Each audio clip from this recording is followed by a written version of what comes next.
Bonjour et bienvenue, c'est Darius de la chaîne APDK, donc l'astronomie pratique par DK, c'est-à-dire moi. Alors dans l'épisode d'aujourd'hui, je vais répondre à une question importante. Peut-on faire de l'astronomie sans matériel? La réponse est évidemment oui.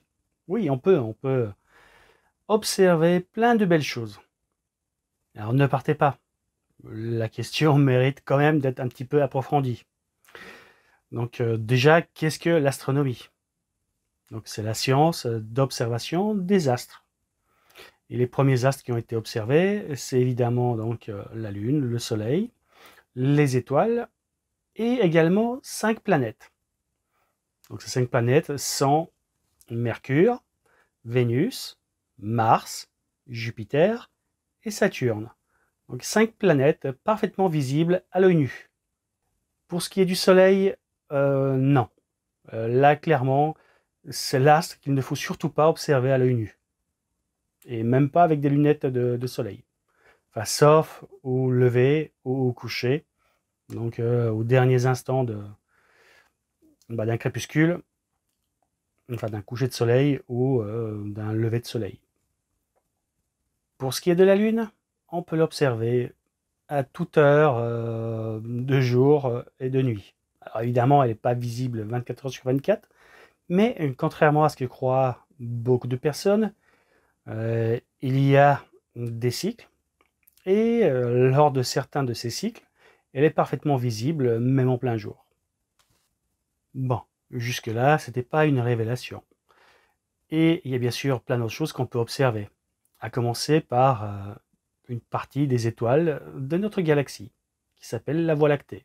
Voie lactée, parce que donc justement, si on a le ciel qui va bien, donc un ciel de bonne qualité, suffisamment noir, sans trop de pollution lumineuse, on peut observer ça.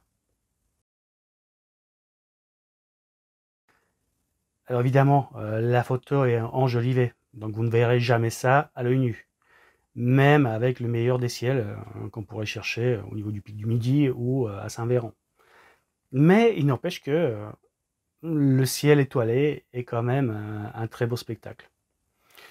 Et enfin, tranquillement, on approche du mois d'août, et au mois d'août, on peut observer ce qu'on appelle des pluies d'étoiles filantes. Et c'est typiquement le genre d'événement astronomique qu'on observe à l'œil nu. Et pourquoi à l'œil nu? Parce que justement, la vision humaine offre la vision la plus large. Et donc, c'est là où on a le plus de probabilité d'en apercevoir.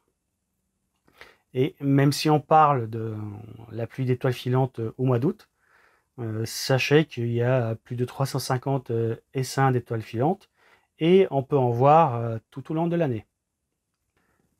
Donc, comme on a pu le voir aujourd'hui, on n'a pas besoin de ça pour observer les étoiles, les galaxies, les planètes et tous les autres astres qui peuplent l'univers.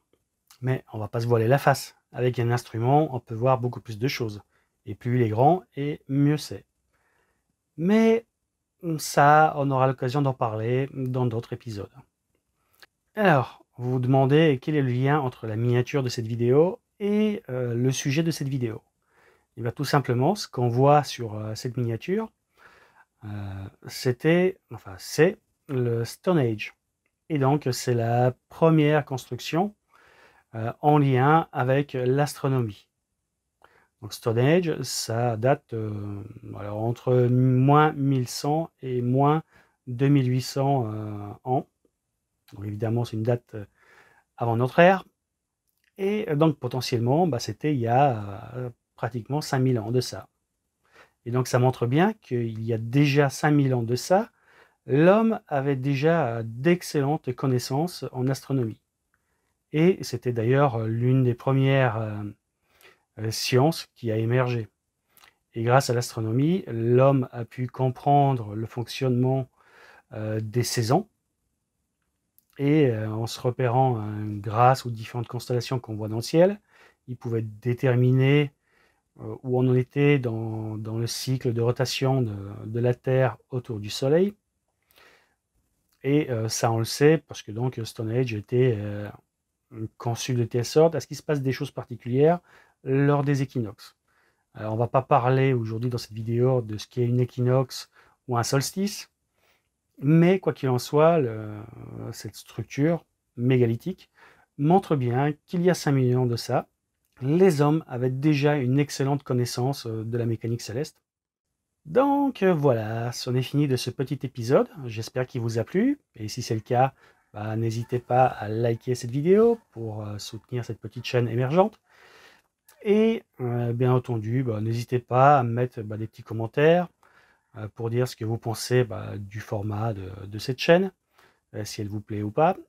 Et si elle vous plaît, n'hésitez pas donc à vous abonner, à activer la petite cloche, puisque donc aujourd'hui les épisodes sont réguliers, vont sortir tous les samedis soirs.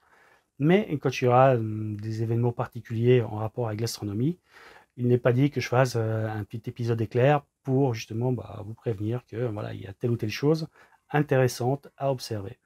Donc à très bientôt, à plus, ciao.